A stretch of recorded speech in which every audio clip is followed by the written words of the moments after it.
Right. Good afternoon, everyone. I hope everyone can hear me clearly.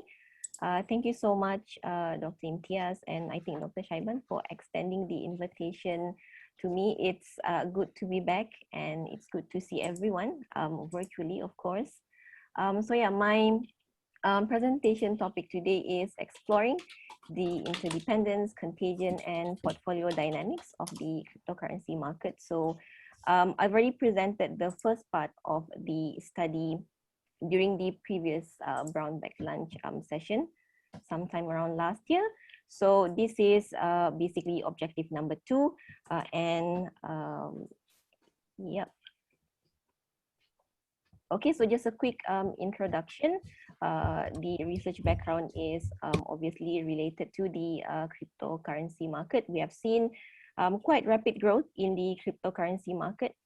In 2017, we started off with around 17.7 billion market capitalization, and eventually the cryptocurrency market has grown into about 350 billion in sometime mid 2020 last year.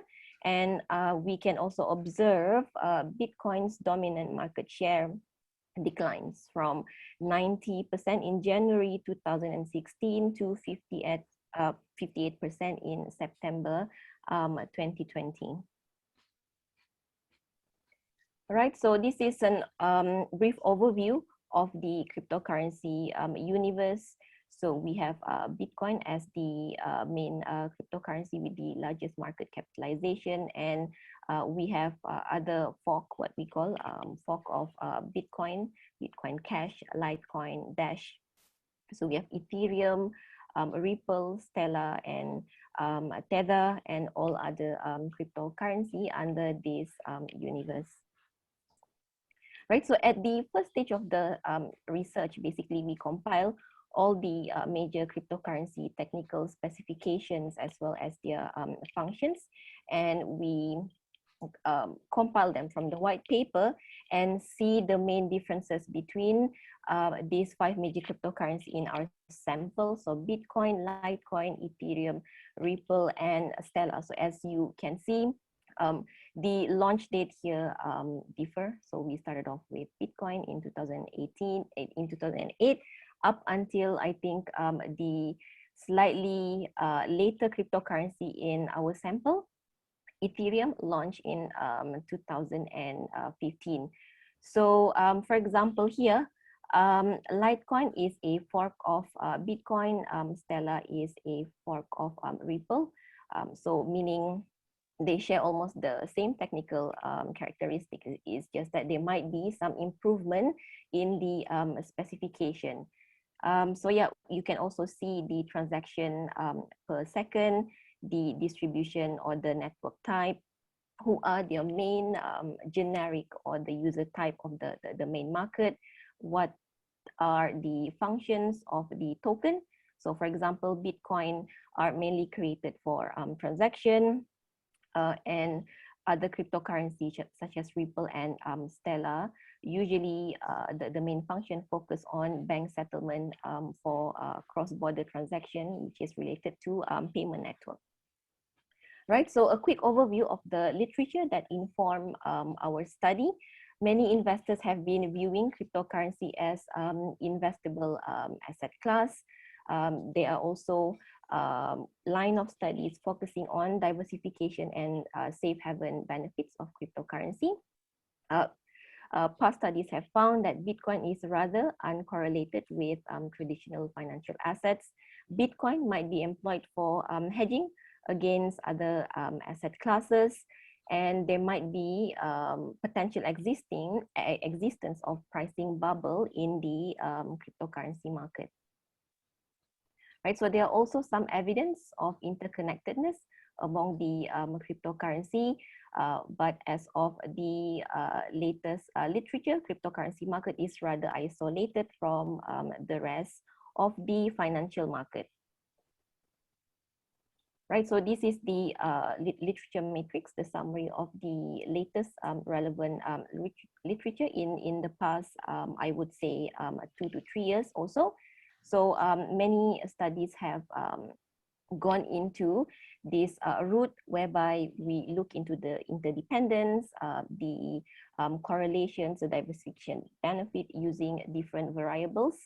And the main research gap that we've managed to explore here is that majority of the past studies actually focus on Bitcoin and considered Bitcoin as the sole representative of the cryptocurrency market, while at the same time, we can see that other alternative cryptocurrencies such as Ethereum, Ripple, and Litecoin are also gaining some attention from the investors.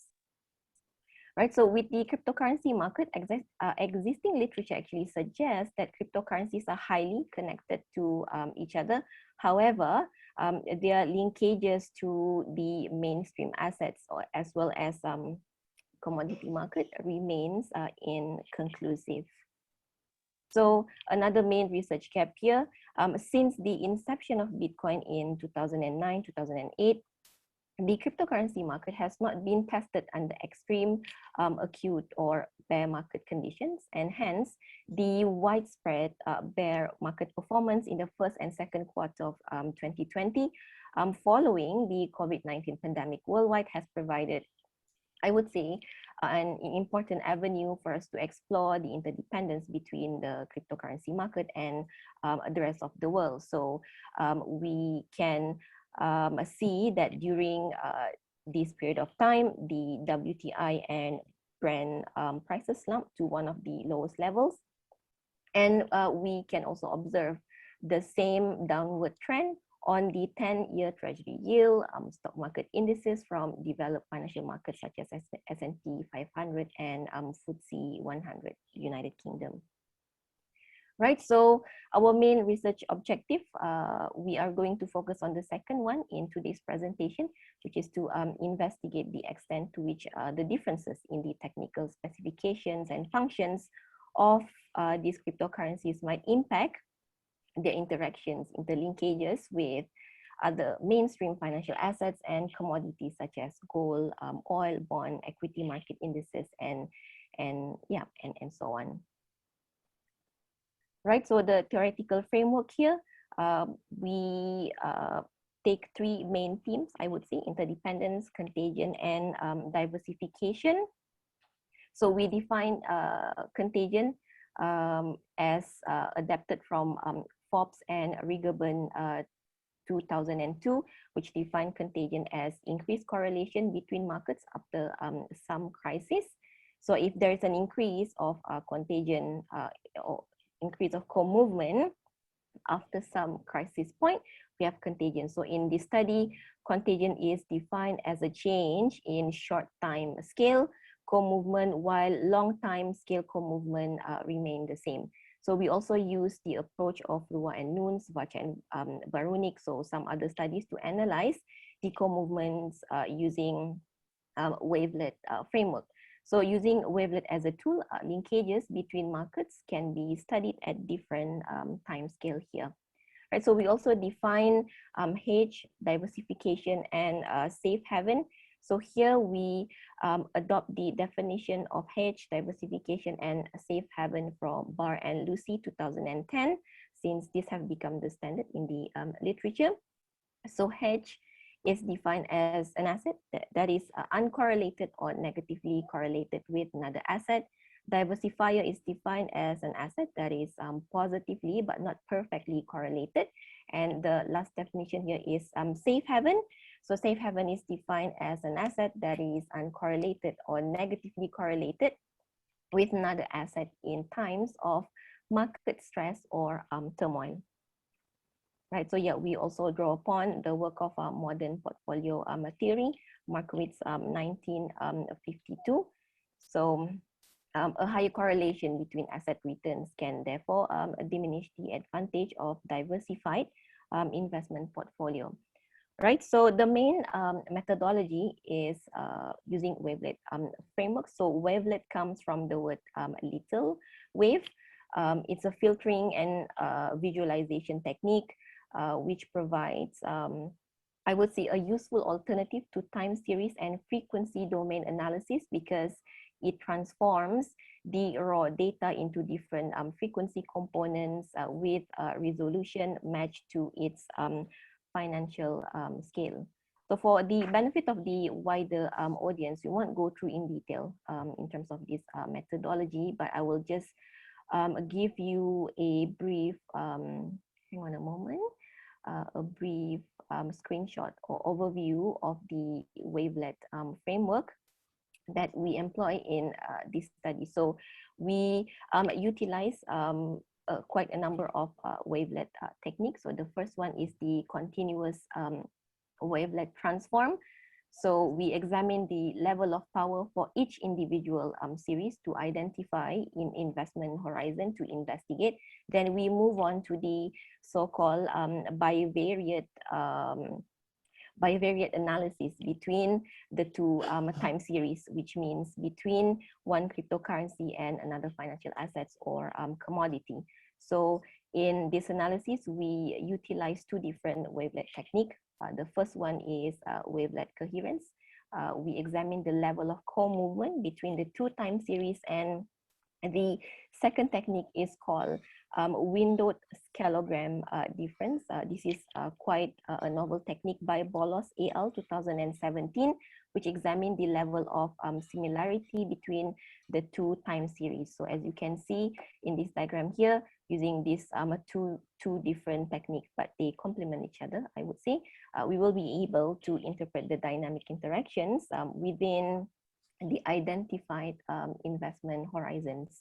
So for robustness tests, we run the DCC gauge analysis, and to assess the implications to portfolio management, we run the dynamic optimal portfolio weights as well as the dynamic hedge ratio. So this basically provide you with the overall overview of the methodology and the steps taken in this study, right? So yeah, let's move on to the results and analysis. So for cryptocurrencies, as I mentioned earlier, we take the 5 major cryptocurrencies, so Bitcoin, Ethereum, Ripple, Litecoin, and Stellar. So our main data source is coinmarketcap.com, following previous studies such as the studies stated here.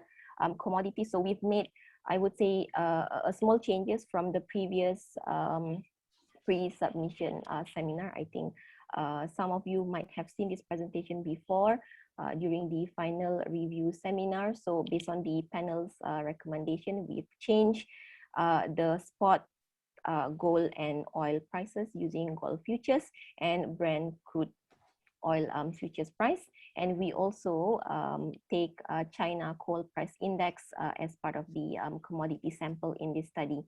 Under financial assets, we have S&P 500, FTSE 100, SSC, MSCI emerging markets, 10-year treasury yield, and also the volatility index, VIX.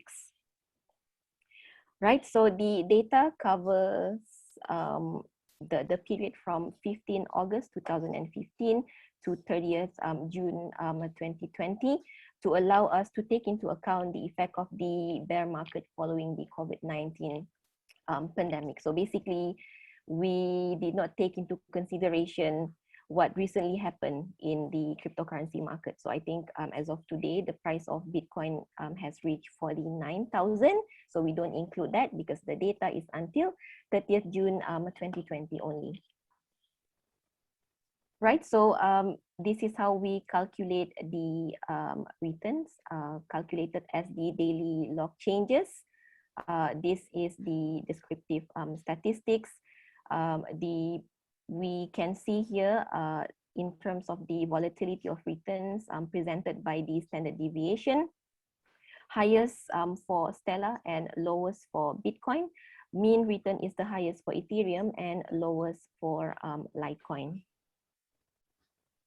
Right, so data for the descriptive statistics for the financial assets and commodity. So the mean for oil, bond, SSE are negative, while gold, coal, S&P 500, MSCI emerging markets, and VIX have slightly positive mean return. So we check the skewness, kurtosis, and the JB stats. And the test results show that none of the time series are normally distributed. Right, so these are the time series plot for the cryptocurrency prices. So you will be able to see the so-called evolution of the prices from 2015 up until June 2020. So towards the end of the sample period here, this is actually referring to the first quarter and second quarter of 2020. And I think you will be able to see that the cryptocurrency prices are less volatile as compared to financial assets and commodities, which we can observe here. Right, so this is the Brent contract prices, 10-year treasury, VIX, the volatility index, S&P 500, MSCI emerging markets, as well as the FTSE 100. Right, so the first method that we've employed in the wavelet framework is the continuous wavelet transform Cwt Power Spectrum for each cryptocurrency and financial asset. So you can see here that in terms of the definition of the wavelet power spectrum, our main concern here is the area with the red color. So the Cwt Power Spectrum provides a measure of the time series variance at each time and at each scale. So scale here is referring to the frequency or the investment horizon. So the power range from high power red, meaning high volatility, high variance. And you will be able to see in the next slide some of the power spectrum for some of the commodities, more towards the blue color, meaning the variance is quite low. So we can observe here that majority of the high power area for cryptocurrencies are mainly in the middle of the sample period, which is between 2017 to 2018. So that was the period when the cryptocurrency market started to gain more attention. And during that time, the Bitcoin prices actually went up until 19,000 US dollar. Right, so this is the Cwt power spectrum for oil. So we can see high variance region here towards the end of the sample period. So as I've mentioned earlier, this is referring to first quarter and second quarter of 2020. We can also observe almost the same scenario for 10-year treasury, S&P 500, FTSE, whereas for coal, most of the region here, as you can see, they are in blue color, meaning very low variance or low movement. Right, so next we will look into the wavelet coherence analysis. So wavelet coherence analysis will be able to show us the co-movement and the lead-lag relationship between two cryptocurrencies. So in terms of the analysis, we are looking into the pairwise or the bivariate relationship between two cryptocurrency and another pair of financial assets or commodity.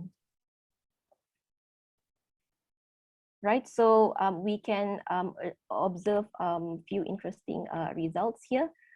Litecoin versus gold, Ripple versus gold, Ethereum versus gold, and Stellar versus gold. So the red region are referring to the high co-movement scale.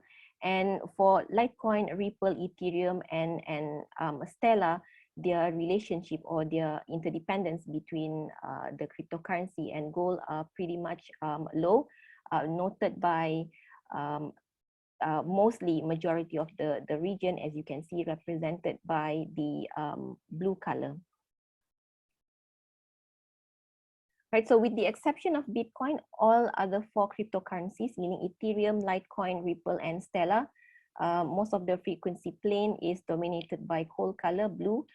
This indicates that cryptocurrencies are uncorrelated with the exception of Bitcoin, with the commodities, and such a statement seems valid for the whole period analyzed over almost all frequency, meaning from the start of the sample period until the end. Right, so there are only several small islands, as you can observe from the previous diagram, which could easily be due to the finite sample and noise. Right, so we can also observe the same trend for Ethereum, Ripple, Stellar, and Litecoin versus oil.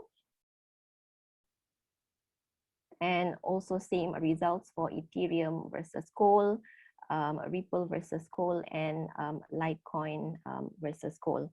So yeah, interestingly, the interdependence between cryptocurrencies and the energy commodity market is rather weak, which runs contrary to the common belief that energy, which is referring to the cost of electricity generation, plays fundamental role in cryptocurrency mining. So these findings is consistent with GAL 2020, but they do not elaborate further on the reasons of the low interdependence. So if we look back at the specific cryptocurrency technical specification, Ethereum and Litecoin actually consumes less energy than Bitcoin, since they utilize a different consensus algorithm, while Ripple and Stellar are pre-mined. So you don't have to mine Ripple and Stellar. So therefore, they do not need additional energy to produce more, which explains the low coherency in the wavelet analysis results here. Right, so we observe a slightly different trend for Bitcoin. So for Bitcoin and commodity pair, we observe some degree of co-movement for medium scale. So as you can see here, also in this region here, Bitcoin versus coal, Bitcoin versus oil, and Bitcoin versus gold. So this is corresponding to the period circa March 2020. So during this period, we could also observe an increase in the market uncertainty following the decline in oil prices. So however, some of these significant parts are below the cone of influence. Therefore, it might not be considered as valid here. So Bitcoin coal pair shows some degree of co-movement towards the end of the sample period with arrows pointing downwards here, indicating negative correlation with Bitcoin, meaning Bitcoin lagging and coal leading the movement, the co-movement in the medium term. So China actually dominates 70% of the global mining operation, although trading cryptocurrency is actually banned in China. So despite the fact that mining industry rely heavily in cheaper coal price in China, the core movements, as you can see, was not very apparent here. So, and it did not play any role in crypto investors' decision. Right, so now let's move on to the results for cryptocurrencies and financial assets. So again, with the exception of Bitcoin, other cryptocurrency bond pairs seems to have no significant core movement, indicated by mostly coal color blue across the time frequency domain here. So Ripple versus bond, yeah, relatively no interdependence, no co-movement. Same goes to Ethereum versus bond, but the slightly different trend can be observed between Bitcoin and bond, this area here. So again, this corresponds to the sample period first and second quarter of 2020. Right, so again, with the exception of Bitcoin, other cryptocurrency bond pairs seems to have no significant co-movement. Meanwhile, we observe some interesting patterns for the cryptocurrency stock market index pairs. So for all cryptocurrencies, most of the time frequency place is dominated by coal blue color from the initial period up until I think observation around 1000 here. So except towards the end of the sample period in which the wavelet coherency becomes more prominent, especially in the medium scale here, between 1 to 3 months investment horizon. So the significant core movements can be linked to the overall bear market conditions presented by the decline in the stock market indices. So this includes the S&P 500, FTSE, SSE, and the MSCI EM in our study. So same goes to Litecoin versus S&P 500, Stellar versus S&P 500. So, right, so these are the rest of the observation between the cryptocurrency and stock market pair. So Bitcoin versus FTSE, Ethereum, Litecoin, Ripple, and Stellar. So we can observe slight significant core movement again towards the end of the sample period here, except for Stellar. Right, so same goes to the MSCI emerging market. So yeah, but overall, what we can see here, Stellar shows the weakest coherency across all stock market indices. Right, so we also run the Wavelet Coherence analysis on the cryptocurrency versus volatility index, VIX pair, to further explore the relationship between the cryptocurrency market and the stock market's expectation and sentiment of volatility. Right, so consistent with the Wavelet Coherence results from the stock market indices, we observed that the cryptocurrency VIX pairs show significant core movements towards the end of the sample period here, in which, yeah, during this period, the VIX has increased, meaning higher volatility from 20 to 80 levels. So normally when the VIX value is greater than 30, they are generally linked to large volatility resulting from increased uncertainty and risk. So as you can see, yeah, towards the end of the sample period, there are some significant core movement in the medium to long-term investment horizon here. Right, and this is the observation for Litecoin and VIX and Stellar and the VIX index. Right, so next we move on to the windowed scaleogram difference, or the WSD analysis. So WSD is a difference equation. So high similarity means the value is close to 0. So how do we basically see the results here?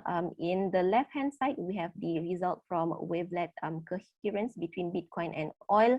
And we also have the results for WSD for Bitcoin and oil. So the Wavelet Coherence between Bitcoin and oil pair on the left shows that there is no significant coherency, or just barely small region during the time period, while as you can see, the WSD on the right confirms this finding, and at the same time demonstrates the movement. We will be able to see the movement from a low similarity. So low similarity means the dark blue region, to high similarity, illustrated by the gradual change from the darker region to the lighter region. So in some sense, the WSD will provide us with more refined overview of the linkages between the specific, by various time series that we want to further investigate. Right, so Bitcoin and coal, this is the WSD results. We can see that it confirms the results that we get from the Wavelet Coherence. So mostly blue region here, dark blue region, which indicate a low similarity. Ethereum versus oil shows a moderate degree, and this is a feature which was not detected earlier in the Wavelet Coherence analysis. So this increased dependence, this increased similarity between the two time series could actually demonstrate that Bitcoin and Ethereum investors' financial decision might be dependent on oil prices during high uncertainty period. So these are the rest of the observation, Bitcoin and the cryptocurrencies versus the VIX index, and so on.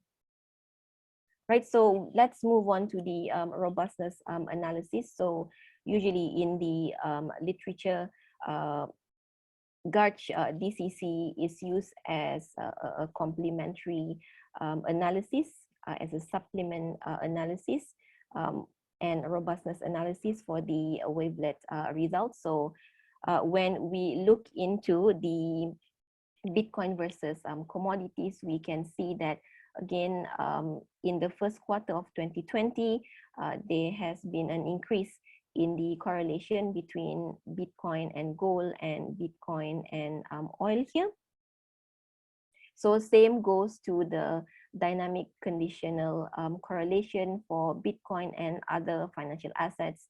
So this gray region here is referring to first quarter and second quarter of 2020, where we can see during high market uncertainty, there was actually a spike in the conditional correlation.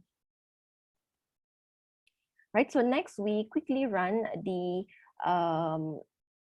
portfolio implications analysis. We run the bivariate optimal portfolio weights based on krona and ENC. And based on this formula here, the portfolio weights WIJT between cryptocurrency and another financial asset pair are calculated using this formula here. So WIJT here is referring to the weights of one cryptocurrency in a $1 portfolio, and the other financial assets or commodity weights is calculated as 1 minus the weights of the cryptocurrency here. Right, so we can see that a portfolio consists of Bitcoin and oil, Ethereum and oil, and Ripple and oil would require frequent adjustments between February to May 2020. So given the expected returns, the investors should hold a greater proportion of his wealth in Bitcoin, Ethereum, or Ripple, for example, in order to minimize the risk from the dramatic drop or the high uncertainty in the oil prices. So meanwhile, in our bivariate portfolio, which consists of cryptocurrency coal and cryptocurrency gold pairs, we observe consistently lower weights of cryptocurrencies, which indicate that investors should hold most of their wealth in coal or gold rather than in cryptocurrency in order to minimize risk. So yeah, same goes to the implication for cryptocurrency and other financial assets. So in the case of stock market, for example, Bitcoin and Ripple show some roles in portfolio diversification in this optimal portfolio design. So there are certain time frame here where the weightage of Bitcoin is higher than the weightage of the index. So between Q4 2015 to Q1 2016, and also during February to May 2020, during the bear stock market performance, we can actually see the weights for the cryptocurrency has slightly increased. Right, so the conclusion that we can draw upon the overall analysis, cryptocurrencies have the potential diversification benefit, especially during high uncertainty market conditions. So however, the potential diversification benefit may vary according to different market and different region. So furthermore, given the high volatility of oil prices for the past 5 years, we observe that Bitcoin, Ethereum, and Ripple might have the potential diversification benefit, especially during high uncertainty in the market, although its role vary across different market and different type of commodity. So yeah, overall, since Wavelet Coherence results show medium, so you can see that most of the significant red colored region correspond to medium frequency, 1 to 3 months frequency co-movement. So our results actually suggest that cryptocurrency may offer diversification benefits rather than safe haven for investors with short investment horizon. And in terms of interdependence, Interdependence are more pronounced during high market uncertainty, and this relationship again vary across different cryptocurrency and different market. So in terms of contagion, we do not observe any significant co-movement in short frequency adopted from our earlier definition from Forbes and Rigaban 2002, so which indicates low contagion effect in the cryptocurrency market caused by external shocks, which means that overall the cryptocurrency market is still less integrated than the mainstream financial market here. Yeah, that's about it really. Way forward for future research, we might consider other elements that play important role in portfolio investment and management, such as price discovery or liquidity for major cryptocurrencies. And given the relatively young cryptocurrency market, I would say this study should be tested again in matured cryptocurrency markets, meaning yeah, we can increase the sample sizes given the situation in the cryptocurrency market for the past few weeks or so. I think this is a quick video, I think 30 seconds video that basically summarizes the whole study. The main objective here is to see what happened, or yeah, the interdependence, the relationship between the cryptocurrency market and other mainstream financial assets and commodities, specifically during first quarter and second quarter of 2002, during the COVID-19 pandemic peak period. So yeah.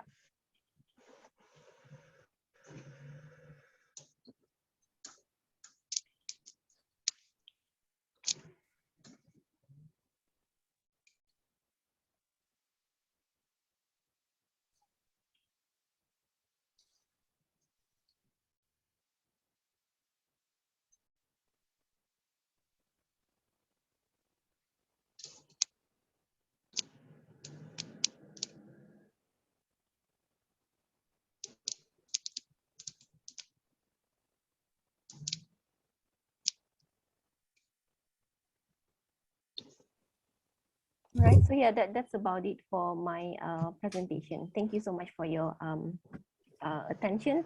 And yeah, if there's any question, feel free to yeah, start the discussion.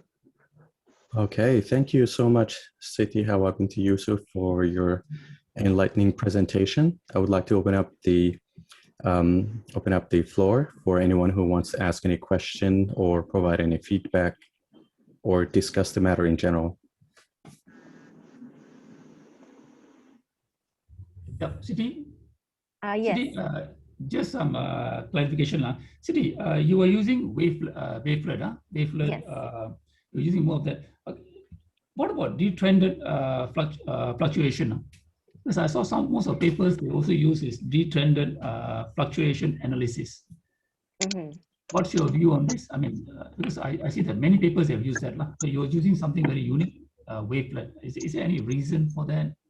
Well, Wavelet is more of a, I would say, visualization technique. And because our main focus here is looking into cryptocurrency as investment asset, Wavelet will be able to give us an overview of the investment scale, meaning different investors might have different I would say strategy, short-term trading, medium-term, or they might hold it for a longer term. So Wavelet will be able to give us results of the relationship between the two time series in different time horizon. Oh, different time horizon, huh? Yes, okay. So for speculators, maybe they might be interested to see the co-movement or the interdependence in short term. So for someone who is looking into long-term investment horizon, so in the Wavelet diagram, so their main focus would be on the lower scale. Yeah. I see. Okay, just one more question. Huh? You were talking the Wavelet. Is it a software by itself? How do you run that? I mean, is it a software by itself? We run the code using R. Oh, R programming. Okay, okay. Yes, Okay, yes. okay, right. Thank you, thank you. All right. Thank you, Dr. Ravi. Yeah, thank you. Okay, thank you, Ravi. Any more questions? I have one. Hi, Citi. Hi. How are you? I'm good. Yeah, my questions come from curiosity rather than anything else. I was curious, always curious about the positioning of Ripple and Stellar, because basically they're cryptocurrencies between banks and between institutions rather than between individuals like Bitcoin, Ether, Litecoin, and many others. So do you have any feeling for how that is it? Do you actually need to, in terms of publishing in this area, does it matter that they are included? You know what I mean? Like if we were doing research in another area, we would say, well, you either focus on the B2B space or the B2C space. You wouldn't put both together. Have you thought about that? Yeah. So the interesting part about Ripple and Stellar is, although they were invented for the purpose of cross-border settlement token between financial institutions, they can also be traded. So certain percentage of Ripple can be used by financial institution for private settlement purpose, but a certain percentage of that can also be bought and sold, can be traded. So if you look at Binance or CoinDesk or other major crypto platforms, Ripple and Stellar can also be traded. So that's why we include them in this analysis as well. Yeah, and like, yeah, you can imagine like the efficiency of trading is much better because they don't have to rely on third-party proof of work like the other three. So yes, it's, yes, exactly. Yeah, so very interesting. Yeah, okay. Thank you, Citi. All right, thank you, Prof. Well, thanks, Prof. Does anybody else have any questions or comments?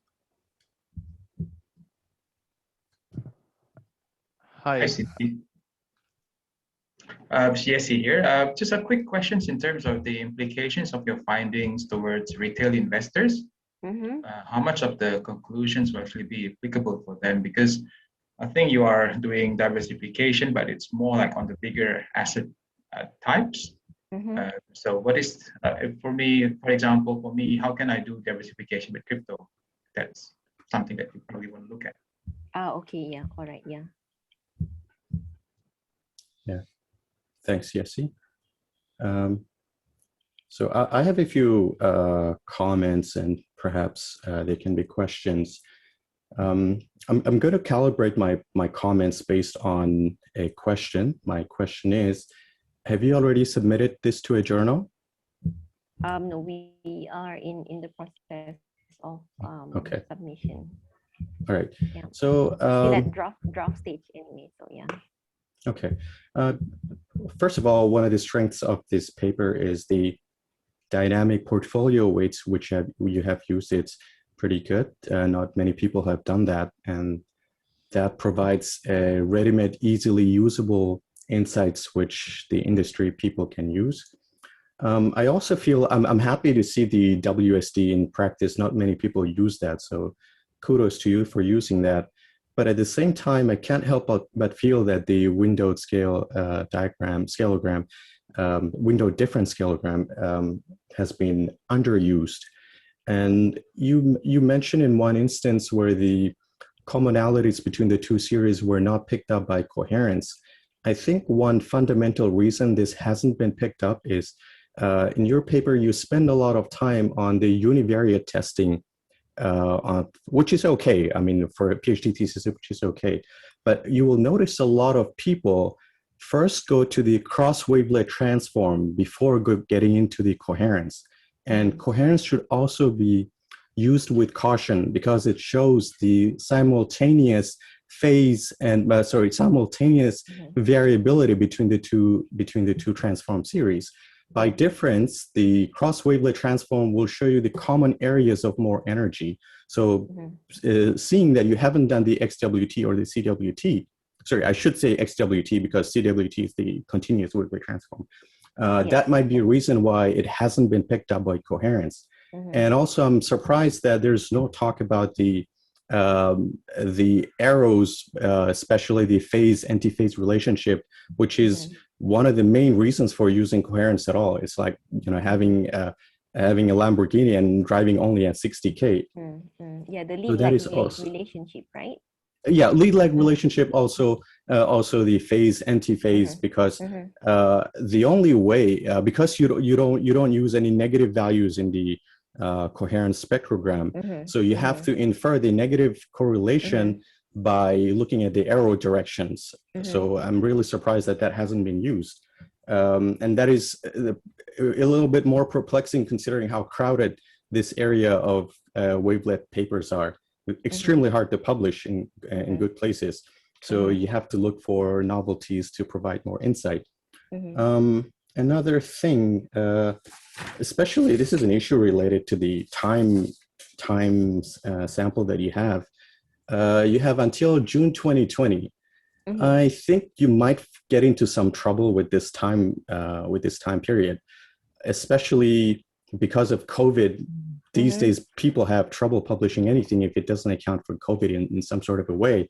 I had, not using Wavelet, I had a different paper with cryptos, which I submitted in December, and my sample was until August. And at the revision stage, they made me update this all the way to end of January. So you might want to extend that for at least 1 full year of COVID to look into some of the effects.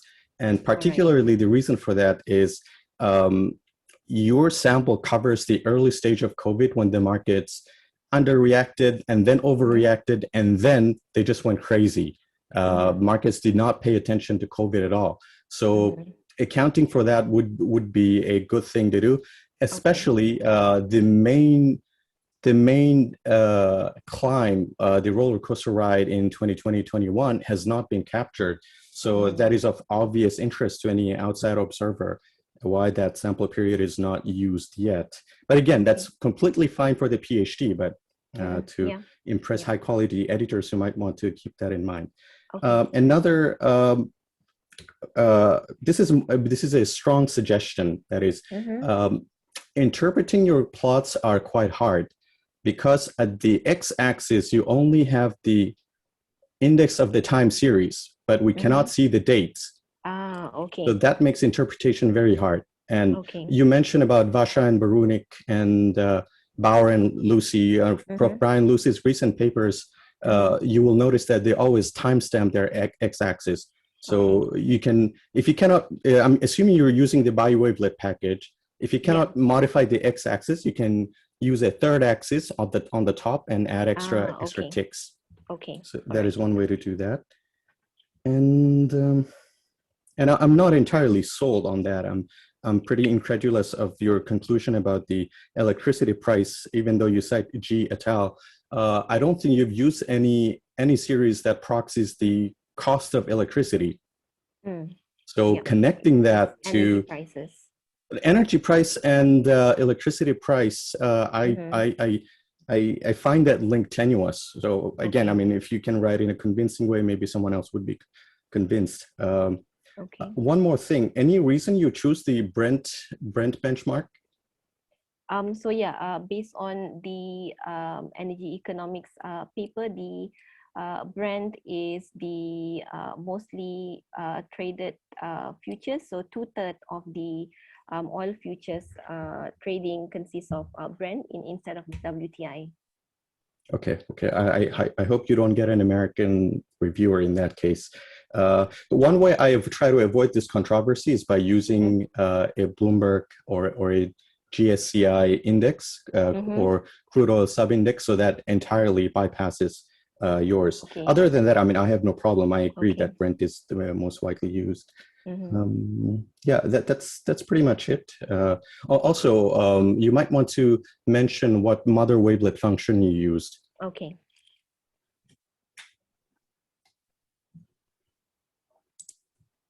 Okay, that's all for me. If you wish, you can respond to that, or if not, that's also okay. Right. So yeah, thank you so much for your suggestion. So yeah, for the publication, we will consider expanding the sample period and also including the timestamp on the wavelet coherence graph.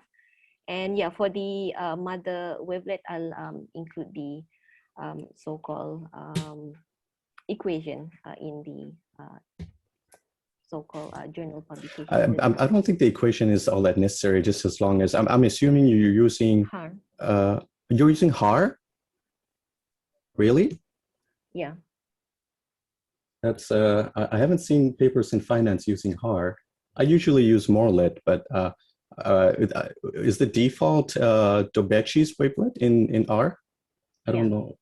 Okay, okay. All right. I mean, as long as you have justification for HAR, it's okay. I just haven't seen it. Okay.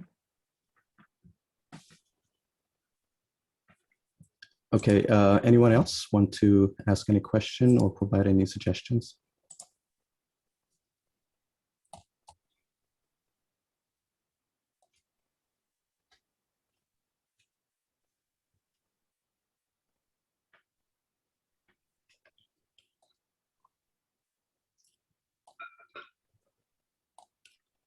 Prof. Neil?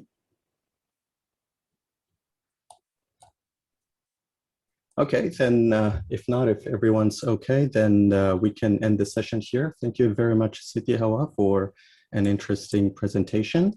And our next scheduled episode number 3, is scheduled for in 2 weeks from today, March 18. And we will have an external presenter and one internal presenter. Tauhidul Tanin is expected to present. So thank you again for all the participants for presenting today. And I invite you all for in 2 weeks from today, March 18th at 1 p.m. Coffee in 2 weeks. Good on you, Intez. Thank you for organizing. Thank you all. Take care. Cheers.